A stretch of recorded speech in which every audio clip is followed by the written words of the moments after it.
ரசூலுல்லாஹி ஸல்லல்லாஹு அலைஹி வஸல்லம் சொல்றாங்க, ஒரு அடியான் நோய்வாய்ப்பட்டால் அல்லது பிரயாணம் சென்றால் அவருக்கு, அதாவது அவருடைய ஆரோக்கியத்திலும் ஊர்ல தங்கி இருக்கிற நேரத்திலும் என்ன நன்மைகளை அவன் செய்தானோ, மாகான யாமல், என்ன நன்மைகளை செய்தானோ அது போன்ற கூலி அவனுக்கு எழுதப்படும். அவர் முசாஃபிர், பிரயாணத்தில் இருக்கிறார், 2 ரக்காத் தான் தொழுவார். சுருக்கி என்ன செய்வார்? 2 ரக்காத் தான் தொழுவார். ஜமாத் அவருக்கு என்ன வாஜிப் அல்ல. சுன்னத்து தொழுகைகள் அவர் தொழமாட்டார். வித்திரு இரவு தொழுகைகள் தான் என்ன செய்வார்? அவர் தொழுவார். இந்த மாதிரி இருக்கக்கூடிய நேரத்தில் ஃபஜ்ருடைய சுன்னத் 2 ரக்காத் என்ன செய்வார்? தொழுவார். இதான் பிரயாணிக்குரியது.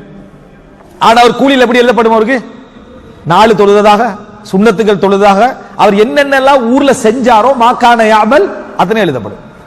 என்ன காரணம்? எண்ணம்.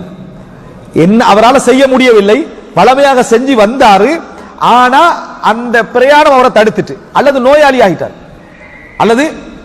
ஆகிட்டார், அதனால அவருக்கு என்ன செய்யும்? அது எழுதப்படும்.